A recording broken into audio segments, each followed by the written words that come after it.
Today I would like to try to answer a question that in fact has not been asked of me here on the channel, but it cyclically appears on social media, often sparking debates, sometimes overly heated. Were there Roman citizens of color? Now this question has started to appear with increasing insistence. Starting from 2015, coinciding with the release of a BBC animated cartoon dedicated to the history of England. In this cartoon, there is a character, Quintus Lollius Urbicus, who indeed was the governor of Britannia during the 2nd century. Men depicted with features that are evidently sub-Saharan.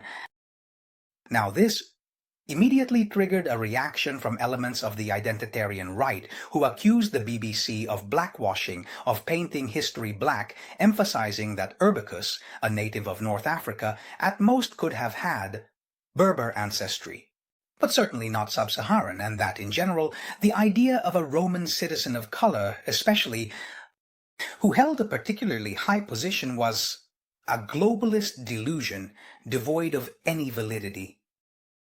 On the other hand, a certain left defended the cartoon staunchly, saying that Roman-era Britain was instead a highly diverse and multi-ethnic context, and to support these claims, they presented both epigraphic and archaeological evidence.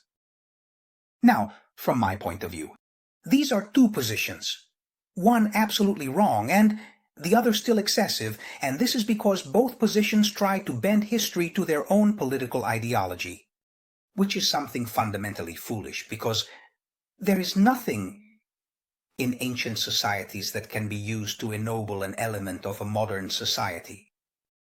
Ancient societies shared elements that are unacceptable to us today, such as slavery, a role for women that was decidedly inferior to that of men, and high levels of violence.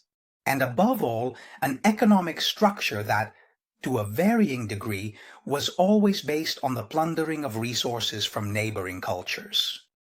Consequently, the fact that within Roman culture, within Roman society, there were or were not citizens of color cannot be used to either validate or invalidate the idea of a multi-ethnic society today.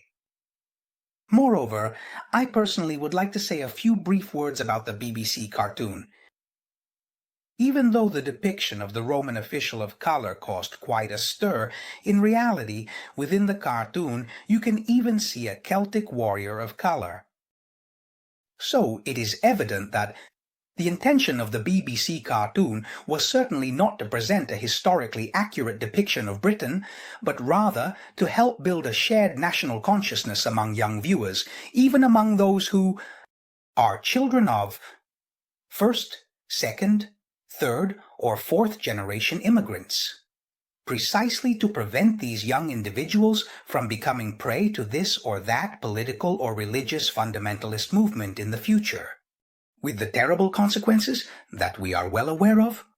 So, in my opinion, it is, in any case, a commendable action.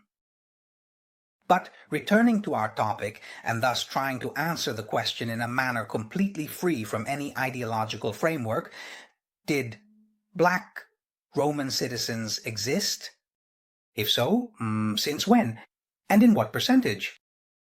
To answer this question, we need to start from afar and analyze the context and history of the Mediterranean basin already in the Bronze Age. As Europeans, we are accustomed to imagining the Mediterranean as a sort of barrier, a sea that divides Europe from Africa. This conception, which began in its embryonic stage in the Middle Ages and ended up being refined in the modern age, is a product of the opposition, partly real and partly fictitious, with the Muslim world. In reality, in ancient times, however, the Mediterranean seems to be more than anything else a sea that unites, and along its routes the Greeks and the Phoenicians went on to colonize. Southern Italy, the coasts of France, those of Spain, and those of North Africa. If we are familiar with the idea of the spread of Greek culture through these maritime channels due to a conception born from European colonial dynamics, we find it much harder to imagine African elements spreading into Europe through these same channels. Even the Phoenician colonization from east to west in a certain narrative has been greatly downplayed. In reality, if we analyze the archaeological and literary side, we realize that people of color were part of Mediterranean cultures as early as the Bronze Age. Analyzing the Minoan frescoes of Crete, we find a whole series of individuals who undeniably have sub-Saharan features, black skin, curly hair, depicted in a variety of activities, sometimes even mixed with individuals with lighter skin. The ways in which these colored elements are represented within Minoan civilization make it impossible to assign them to a specific category. They do not all appear to be mercenary soldiers. They do not all appear to be slaves. They do not all appear to be foreigners. On the contrary, they seem to be elements that have entered the Minoan social fabric in various capacities. Something similar seems to echo in the Mycenaean world as well, or rather in the Odyssey, which, as we know, like the Iliad, is a sort of collage that takes different elements from different eras, ranging from the 14th century to the 9th century BC. Thus, it includes elements specific to the Mycenaean world and elements specific to the Greek Dark Ages. Ulysses' herald, Eurybates, is presented as a character with black skin, curly hair, broad shoulders, and an imposing stature. It should be noted that Eurybates' physical characteristics are presented as something particular and peculiar, so much so that his description is used by Ulysses to prove to Penelope that he is not an impostor. What emerges from this overall picture, therefore, is a non-prominent presence of sub-Saharan men, of colored characters within the Minoan and Mycenaean culture, but still present in such a way as to be mentioned within the artistic expressions of these cultures, in both figurative and literary art. At this point, however, a question arises. Where did these sub-Saharan elements present in Minoan and Mycenaean culture come from? To answer this question, we must confront another of our own preconceptions. These sub-Saharan elements, upon closer inspection, evidently were not so sub-Saharan. Ptolemy and Strabo, when speaking of the indigenous peoples of North Africa, mention the Western Ethiopians, black-skinned peoples settled immediately to the south and southwest of the Carthaginian hegemony. Strabo then speaks of the mixture between the Berber people of the Mori, settled between Algeria and Morocco, and the Negriti, evidently a sub-Saharan reality, possibly identifiable with the ancestors of the Hausa people of Niger. Indeed, there are several names of peoples present in classical texts that speak of North Africa, which seem to somehow imply an ethnic mixture between Berber elements and sub-Saharan elements such as Melanogetuli, Libo-Ethiopians. Finally, the analysis carried out by the archaeologist Charles Daniels on the skulls of the Garamantes have shown the coexistence of black phenotype elements with white phenotype elements and mulatto elements.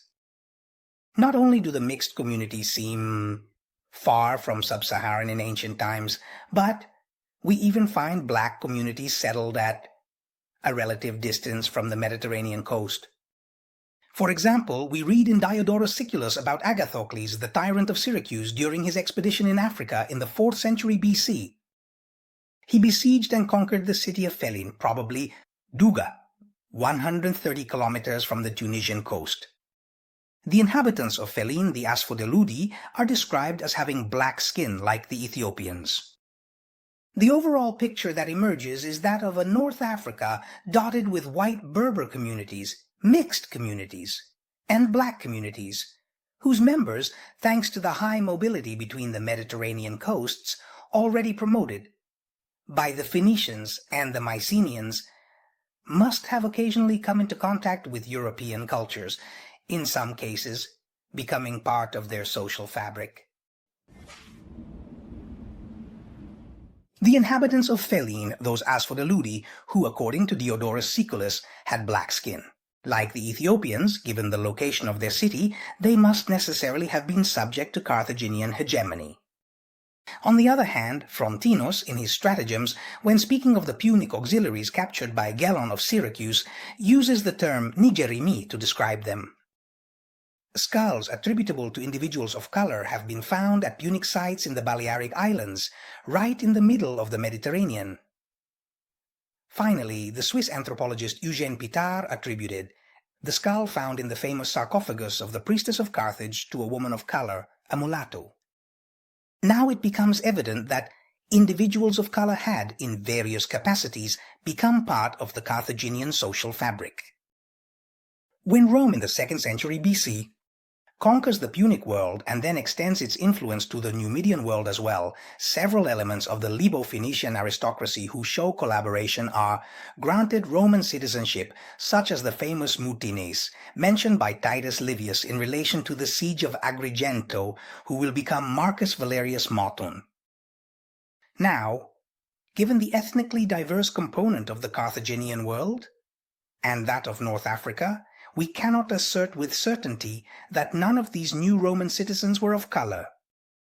Then, when Augustus at the end of the 1st century BC conquered Egypt, he would incorporate a new reality that was highly diverse from an ethnic standpoint into the Roman Empire. This is because Ptolemaic Egypt was managed by a Macedonian aristocracy. It included landowners who were still Macedonian, Greek, but also Thracian and Galatian. Finally, there was a population that, while preserving the original Egyptian element, had been influenced by both Near Eastern and Nubian elements. Already, between the 8th and 7th centuries BC, during the famous dynasty of the so-called Black Pharaohs. We must also remember, regardless of elements of the North African aristocracy who, for political reasons, might have obtained Roman citizenship, that those auxiliaries who served alongside the legionaries at the end of their military service, if they were discharged honorably, if they received the honest discharge, were granted Roman citizenship. Therefore, we must imagine a whole series of North African elements, such as the Maori cavalry auxiliaries depicted on Trajan's column, who after military service become citizens, and a percentage of these necessarily had to be of color. Now, the picture that emerges, in some ways, is very similar to the Minoan or Mycenaean one, a component of color that was not supposed to be significant, but still present enough to be, moreover, mentioned in literary sources. For example, the Ethiopian auxiliary, therefore necessarily black, who appears in the Historia Augusta alongside Septimius Severus along Hadrian's Wall, if he did not die fighting against the Picts. Evidently, at the end of his service, he would have received his honorable discharge and Roman citizenship, and like him, all the other black-skinned individuals from North Africa who served within the legions as auxiliaries. Not predominant elements, but nevertheless present elements. A very incisive and decisive contribution to the issue comes from an article published in the American Journal of Physical Anthropology concerning the analysis of 2 cemetery sites, specifically from Roman Britain near Eboracum or York, dated between the 3rd and 4th century AD. Following osteological examination, 32% of the individuals from one site and 23% from the other showed characteristics attributable to the so-called sub-Saharan phenotype. In short, 23% of the individuals from one cemetery and 32% from the other were either black or mixed race. Now, in light of such a scenario, it is certainly important to consider a whole series of variables. On one hand, a possible exceptionality of the finding. However, it would then be necessary to demonstrate that the area was somehow affected by a particular gathering of black individuals, perhaps due to the disbandment of some auxiliary unit, Moors, within which there was a significant percentage of black individuals. Or one should also consider the possibility of a margin of error, which, when it comes to osteological examinations, is always lurking. In any case, faced with such a percentage, it must be considered that in the main Roman urban centers, especially those less peripheral to the Mediterranean, in York there must have been, in some cases, a percentage of individuals with a phenotype, sub-Saharan or mulatto, at least similar. A picture that is not completely definitive, but is nonetheless quantifiable. In short, to answer the initial question, were there black Roman citizens? Certainly, yes, their percentage was definitely not significant, but it was nonetheless quantifiable, and their percentage probably started to become quantifiable, roughly we can say, in the middle of the dynasty. Julio Claudian. Let's put this hypothetical indicator, because we consider that during that period a significant percentage of auxiliaries recruited from all various parts of the empire had already begun to obtain the honorable discharge, to obtain Roman citizenship, to permanently integrate into the Roman social fabric with their families. So, this is the picture.